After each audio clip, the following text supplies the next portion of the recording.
नमस्कार दोस्तों, मुंशी प्रेमचंद की एक और नई कहानी लेकर मैं आपके सामने आई हूँ, जिसका शीर्षक है दो बैलों की कथा। तो चलिए सुनते हैं यह बहुत ही रोचक कथा। जानवरों में गधा सबसे बुद्धिहीन समझा जाता है। हम जब किसी आदमी को पहले दर्जे का बेवकूफ़ कहना चाहते हैं तो उसे गधा कहते हैं। गधा सचमुच बेवकूफ़ है या उसके सीधेपन, उसकी निरापद सहिष्णुता ने उसे यह पदवी दे दी है, इसका निश्चय नहीं किया जा सकता। गाय सींग मारती हैं। ब्याही हुई गाय तो अनायास ही सिंहनी का रूप धारण कर लेती है। कुत्ता भी बहुत गरीब जानवर है, लेकिन कभी कभी उसे भी क्रोध आ ही जाता है। लेकिन गधे को कभी क्रोध करते नहीं सुना, न देखा। जितना चाहे उस गरीब को मारो, चाहे जैसी खराब सड़ी हुई घास सामने डाल दो, उसके चेहरे पर कभी असंतोष की छाया भी न दिखाई देगी। बैसाख में चाहे एकाध बार कुलेल कर लेता हो, पर हमने तो उसे कभी खुश होते नहीं देखा। उसके चेहरे पर एक सुधाई विषाद स्थायी रूप से छाया रहता है। सुख दुख हानि लाभ किसी दशा में भी बदलते नहीं देखा। ऋषियों मुनियों के जितने भी गुण हैं वह सभी उसमें पराकाष्ठा को पहुंच गए हैं, पर आदमी उसे बेवकूफ़ कहता है। सद्गुणों का इतना अनाचार कहीं नहीं देखा। कदाचित सीधापन संसार के लिए उपयुक्त नहीं है। देखिए ना, भारतवासियों की अफ्रीका में क्यों दुर्दशा हो रही है। क्यों अमेरिका में उन्हें घुसने नहीं दिया जाता। बेचारे शराब नहीं पीते, 4 पैसे को समय के लिए बचा कर रखते हैं, जी तोड़ काम करते हैं, किसी से लड़ाई झगड़ा नहीं करते, 4 बातें सुनकर गम खा जाते हैं, फिर भी बदमाश हैं। कहा जाता है जीवन के आदर्श को नीचा करते हैं। अगर वे ईंट का जवाब पत्थर से देना सीख जाते तो शायद सभ्य कहलाने लगते। जापान की मिसाल सामने है। एक ही विजय ने उसे संसार की सभ्य जातियों में गण्य बना दिया है। लेकिन गधे का एक छोटा भाई और भी है, जो उससे कुछ ही कम गधा है, और वह है बैल। जिस अर्थ में हम गधा का प्रयोग करते हैं, वो कुछ उसी से मिलते जुलते अर्थ में बछिया के ताऊ का प्रयोग भी करते हैं। बछिया के ताऊ। कुछ लोग बैल को शायद बेवकूफ़ों में सर्वश्रेष्ठ कहेंगे, मगर हमारा विचार ऐसा नहीं। बैल कभी कभी मारता भी है। कभी कभी अड़ियल बैल भी देखने में आता है, और भी कई रीतियों से वह अपना संतोष प्रकट कर देता है। अतएव उसका स्थान गधे से नीचा है। झूरी काची के दोनों बैलों के नाम हैं हीरा और मोती।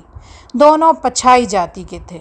देखने में सुंदर, काम में चौकस, डील में ऊंचे। बहुत दिनों साथ रहते रहते दोनों में भाईचारा हो गया था। दोनों आमने सामने या आसपास बैठे हुए एक दूसरे से मूक भाषा में विचार विनिमय करते थे। एक दूसरे के मन की बात कैसे समझ जाता था यह हम नहीं कह सकते।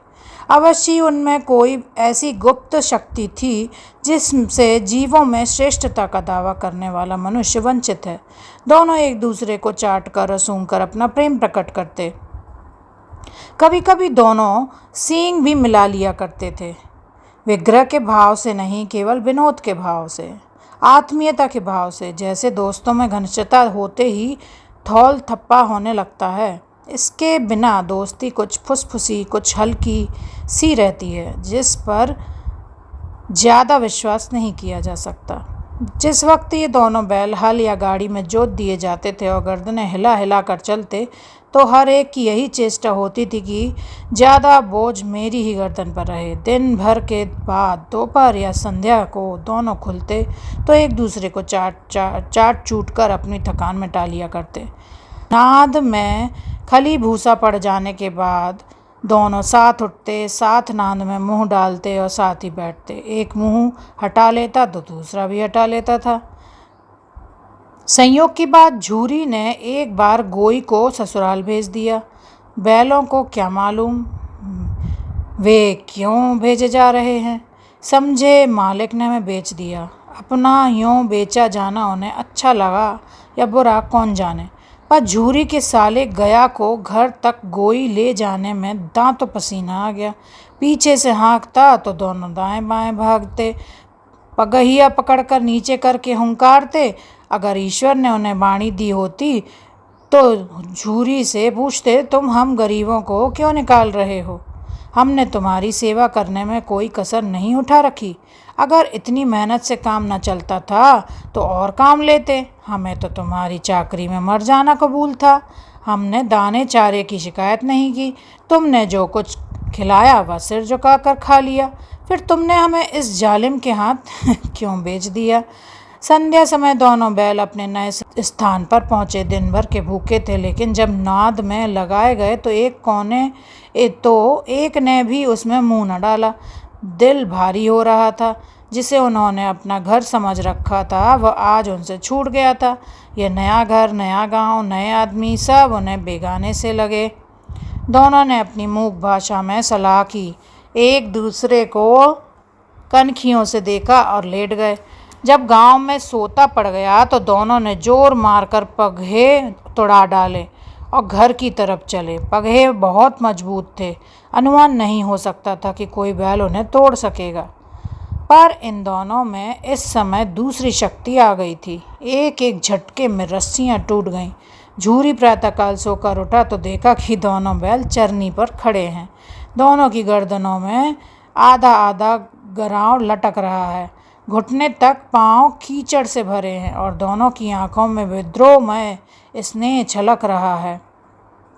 झूरी बैलों को देखकर स्नेह से गदगद हो गया। दौड़कर उन्हें गले लगा लिया। प्रेमालिंगन और चुंबन का यह दृश्य बड़ा ही मनोहर था। घर और गांव के लड़के जमा हो गए और तालियां बजा बजा कर उनका स्वागत करने लगे। गांव के इतिहास में यह घटना भूतपूर्व न होने पर भी महत्वपूर्ण थी। बाल सभा ने निश्चय किया, दोनों पशु वीरों को अभिनंदन पत्र देना चाहिए। कोई अपने घर से रोटियां लाया, कोई गुड़, कोई चोकर, कोई भूसी। एक बालक ने कहा, ऐसे बैल किसी के पास ना होंगे। दूसरे ने समर्थन किया, इतनी दूर से अकेले चले आए। तीसरे ने कहा, बैल नहीं है ये, वे उस जन्म के आदमी हैं। इसका प्रतिवाद करने का किसी को साहस नहीं हुआ। झूरी की पत्नी ने बैलों को द्वार पर देखा तो जल उठी, बोली, कैसे नमक हराम बैल हैं कि एक दिन भी वहाँ काम न किया, भाग खड़े हुए। झूरी ने अपने बैलों का आक्षेप न सुन सका। नमक हराम क्यों है? चारा दाना दिया न होगा तो क्या करते? स्त्री ने रौब के साथ कहा, बस तुम ही तो बैलों को खिलाना जानते हो और सभी पानी पिला पिला कर रखते हैं। झूरी ने चिढ़ाया, चारा मिलता तो क्यों भागते? स्त्री चिड़ी, भागे इसलिए कि वे लोग तुम जैसे बुद्धुओं की तरह बैलों को सहलाते नहीं, खिलाते हैं और रगड़ कर जोतते भी हैं। ये दोनों ठहरे कामचोर भाग निकले। अब देखूं कहाँ से खली और चोकर मिलता है। सूखे भूसे के सिवा कुछ न दूंगी, खाएं चाहे मरे। वही हुआ। मजदूर को कड़ी ताकीद कर दी गई कि बैलों को खाली सूखा भूसा दिया जाए। बैलों ने नांद में मुंह डाला तो फीका फीका, ना कोई चिकनाहट, ना कोई रस। क्या खाएं? आशा भरी आंखों से द्वार की ओर ताकने लगे। झूरी ने मजदूर से कहा, थोड़ी सी खली क्यों नहीं डाल देता है रे? मालकिन मुझे मार ही डालेंगी, चुरा कर डाला। ना दादा, पीछे से तुम भी उन्हीं की सी कहोगे। दूसरे दिन झूरी कसाला फिराया और बैलों को ले चला। अब की उसने दोनों को गाड़ी में जोता। 2-4 बार मोती ने गाड़ी को सड़क की खाई में गिराना चाहा, पर हीरा ने संभाल लिया। वह ज़्यादा सहनशील था। संध्या समय पर पहुंचकर उसने दोनों को मोटी रस्सियों से बांधा और कल की शरारत का मजा चखाया। फिर वही सूखा भूसा डाल दिया। अपने दोनों बैलों को खली चूनी, सब कुछ दी। दोनों बैलों का ऐसा अपमान कभी ना हुआ था। झूरी उन्हें फूल की झड़ी से भी न छूता था। उसकी टिटकार पर दोनों उड़ने लगते थे। यहाँ पर मार पड़ी, आहत सम्मान की व्यथा तो थी ही, पर उस पर मिला सूखा भूसा। नांद की तरफ आंख न उठाई। दूसरे दिन गया ने बैलों को हल में जोता, पर इन दोनों ने जैसे वह मारते मारते थक गया, पर दोनों ने पाँव न उठाया। एक बार जब निर्दयी ने हीरा के नाक में खूब डंडे जमाए तो मोती का गुस्सा काबू से बाहर हो गया। हल लेकर भागा। हल, रस्सी, जुआ सब टूट कर टाट कर बराबर हो गया। गले में बड़ी बड़ी रस्सियां न होती तो दोनों पकड़ाई में न आते। हीरा ने मूक भाषा में कहा, भागना व्यर्थ है। मोती ने उसी भाषा में उत्तर दिया, तुम्हारी तो इसने जान ही ले ली थी, अब की बार मार पड़ेगी।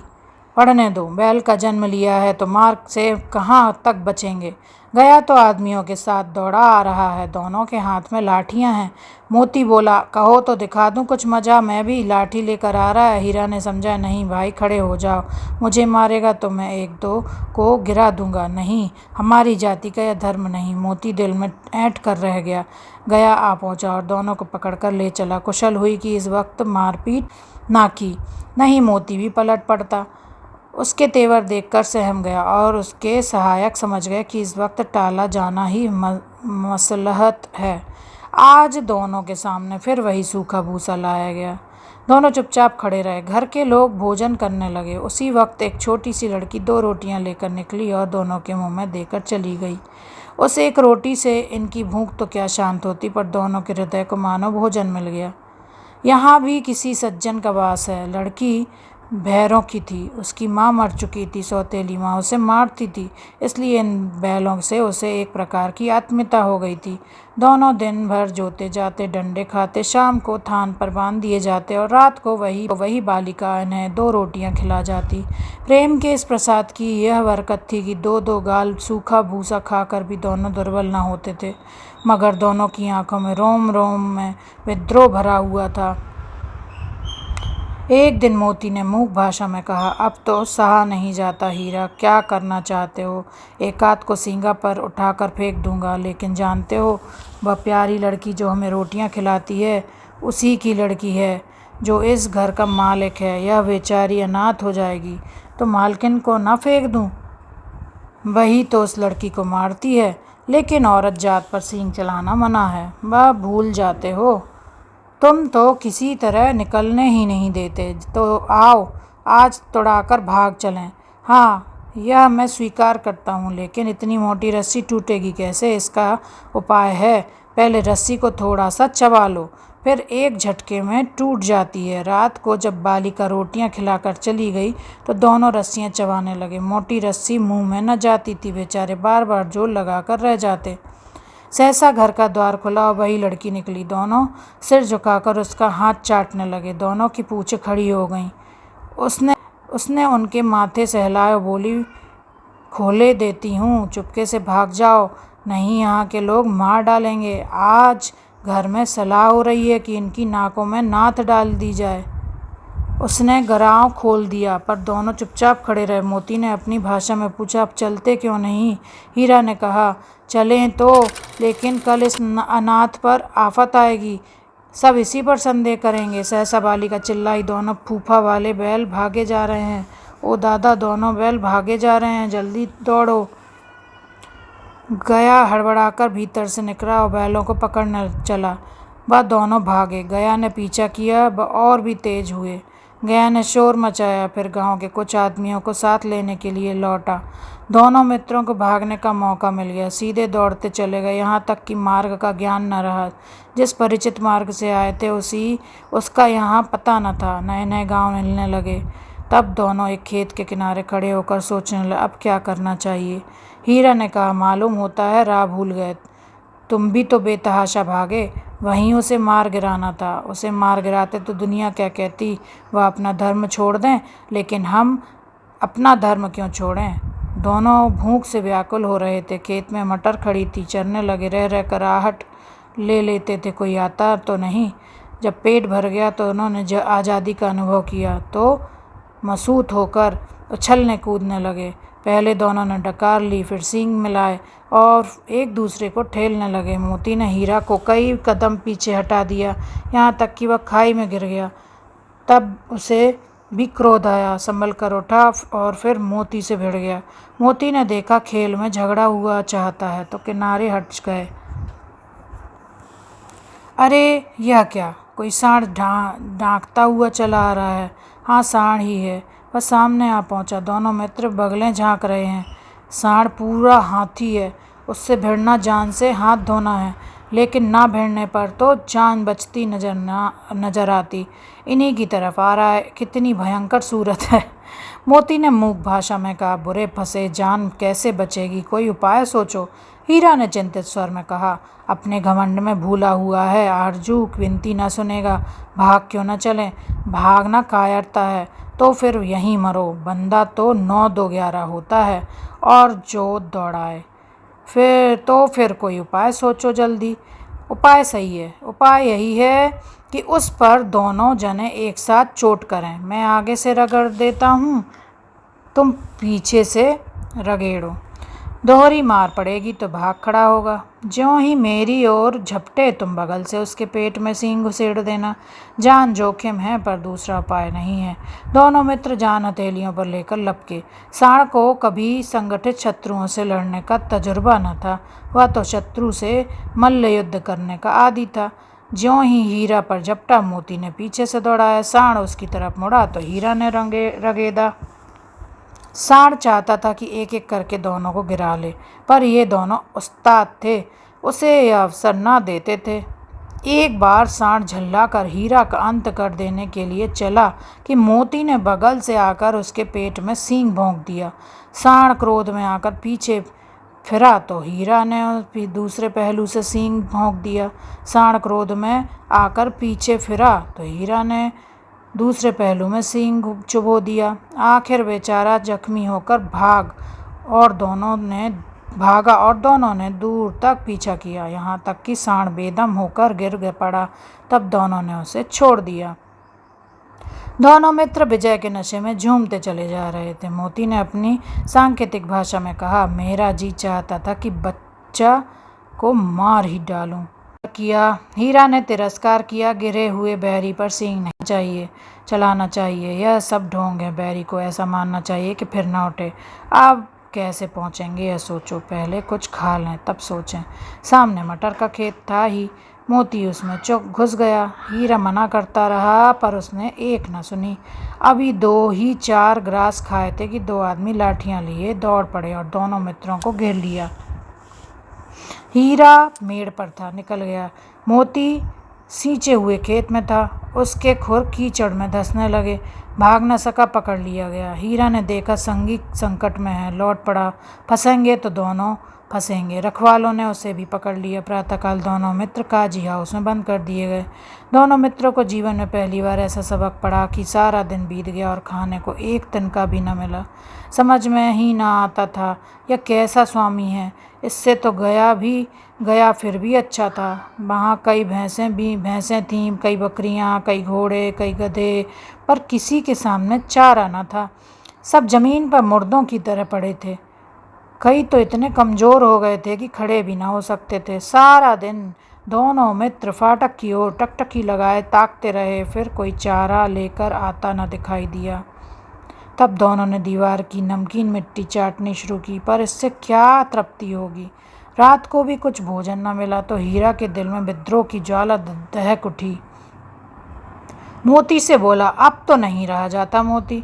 मोती ने सिर लटकाए हुए जवाब दिया, मुझे तो मालूम होता है प्राण निकल रहे हैं। इतनी जल्द हिम्मत न हारो भाई, यहाँ से भागने का कोई उपाय निकालना चाहिए। आओ दीवार तोड़ डालें। मुझसे तो अब कुछ ना होगा, बस इसी बूते पर अकड़ते थे। सारी अकड़ निकल गई। आप बाड़े की दीवार कच्ची थी, हीरा मजबूत तो था ही। अपने नुकीले सींग दीवार में गड़ा दिए और जोर मारा तो मिट्टी का एक चप्पड़ निकल आया। फिर तो उसका साहस बढ़ा। उसने दौड़ दौड़ कर दीवार पर चोटें की और हर चोट में थोड़ी थोड़ी मिट्टी गिराने लगा। उसी समय काजी हाउस का चौकीदार लालटेन लेकर जानवरों की हाजिरी लेने निकला। हीरा का यह उजड्डपन देखकर उसने उसे कई डंडे रसीद किए और मोटी सी रस्सी से बांध दिया। मोती ने पड़े पड़े कहा, आखिर मार खाई, क्या मिला? अपने बूते पर जोर तो मार लिया, ऐसा जोर मारना किस काम का कि और बंधन में पड़ गए। जोर तो मारता ही जाऊंगा, चाहे कितने बंधन पड़ते जाएं। जान से हाथ धोना पड़ेगा, कुछ परवाह नहीं। यों भी तो मरना ही है। सोचो दीवार खुद जाती है तो कितनी जानें बच जाती। इतने भाई यहाँ बंद हैं, किसी की देह में जान नहीं। 2 4 दिन और यही हाल रहा तो सब मर जाएंगे।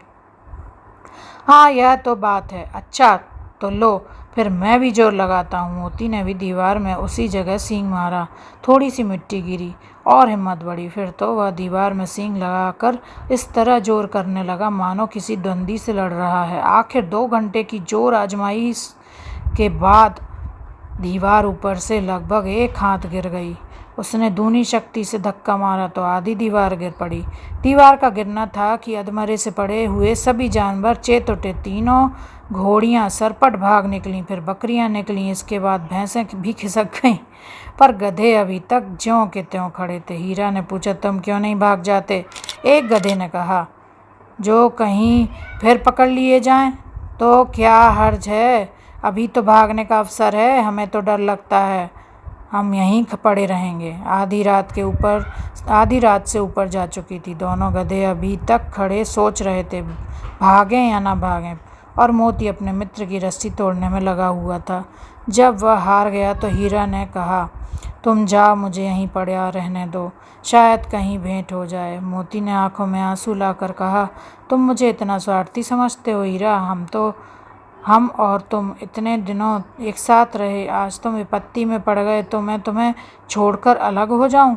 हीरा ने कहा, बहुत मार पड़ेगी, लोग समझ जाएंगे यह तुम्हारी शरारत है। मोती गर्व से बोला, जिस अपराध के लिए तुम्हें गले में बंधन पड़ा, उसके लिए अगर मुझ पर मार पड़े तो क्या चिंता। इतना तो हो ही गया कि 9-10 प्राणियों की जान बच गई, ये सब तो आशीर्वाद देंगे। यह कहते हुए मोती ने दोनों गधों को सींगों से मार मार कर बाड़े से बाहर निकाला और तब अपने बंधु के साथ पास आकर सो रहा। भोर होते ही मुंशियों, चौकीदार और अन्य कर्मचारियों में कैसी खलबली मची, इसके लिखने की ज़रूरत नहीं। बस इतना ही काफ़ी है कि मोती की खूब मरम्मत हुई और उसे भी मोटी रस्सी से बांध दिया गया। 1 सप्ताह तक दोनों मित्र वहाँ पड़े रहे। किसी ने चारे का एक तृण भी न डाला, और हाँ, एक बार पानी दिखा दिया जाता था, यही उनका आधार था। दोनों इतने दुर्बल हो गए कि उठा तक ना जाता था। ठठरियाँ निकल आई थीं। एक दिन बाड़े के सामने डुग्गी बजन लगी और दोपहर होते होते वहाँ 50-60 आदमी जमा हो गए। तब दोनों मित्र निकाले गए और उनकी देखभाल होने लगी। लोग आकर उनकी सूरत देखते और मन फीका करके चले जाते। ऐसे मृतक बैलों का कौन खरीदार होता? सहसा एक दड़ियल आदमी, जिसकी आंखें लाल थीं और मुद्रा अत्यंत कठोर, आया और दोनों मित्र के कूलों में उंगली खोदकर मुंशी जी से बातें करने लगा। उसका चेहरा देखकर अंतर्ज्ञान से दोनों मित्रों के दिल कांप उठे। वह कौन है? उन्हें क्यों टटोल रहा है? इस विषय में उन्हें कोई संदेह न हुआ। दोनों ने एक दूसरे को भीत नेत्रों से देखा और सिर झुका लिया। हीरा ने कहा, गया के घर से नाहक भागे, अब जान न बचेगी। मोती ने अश्रद्धा भाव से उत्तर दिया, कहते हैं भगवान सबके ऊपर दया करते हैं, इन्हें हमारे ऊपर क्यों दया नहीं आती? भगवान के लिए हमारा मरना जीना दोनों बराबर है। चलो अच्छा ही है, कुछ दिन उसके पास तो रहेंगे। एक बार भगवान ने उस लड़की के रूप में हमें बचाया था, क्या अब न बचाएंगे? यह आदमी छुरी चलाएगा, देख लेना। तो क्या चिंता है, मांस, खाल, सींग, हड्डी सब किसी न किसी काम आ जाएगी। नीलाम हो जाने के बाद दोनों मित्र उस दड़ियल के पास चले।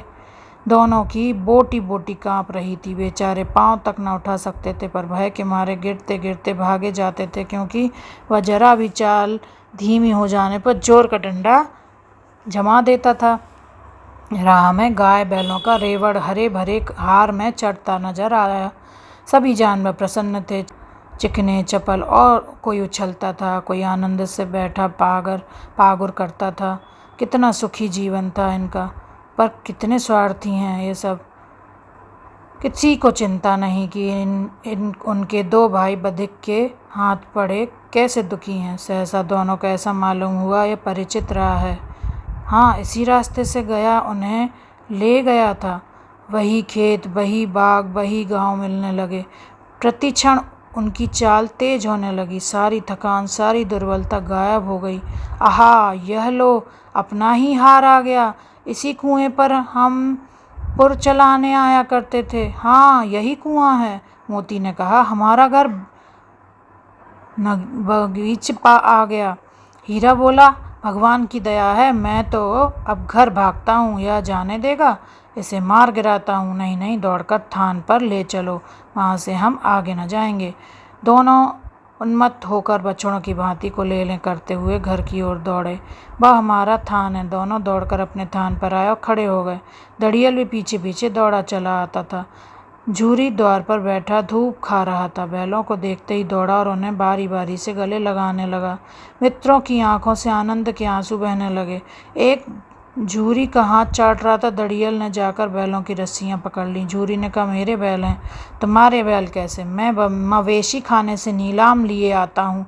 मैं तो समझता हूँ चुराए लिए आते हो। चुपके से चले जाओ। मेरे बैल हैं, मैं बेचूंगा तो बिकेंगे। किसी को मेरे बैल नीलाम करने का क्या अख्तियार है? जाकर थाने में रपट कर दूंगा। मेरे बैल हैं, इसका सबूत यह है कि मेरे द्वार पर खड़े हैं। दड़ियल झल्लाकर बैलों को जबरदस्ती पकड़ ले जाने के लिए बढ़ा। उसी वक्त मोती ने सींग चलाया। दड़ियल पीछे हटा। मोती ने पीछा किया।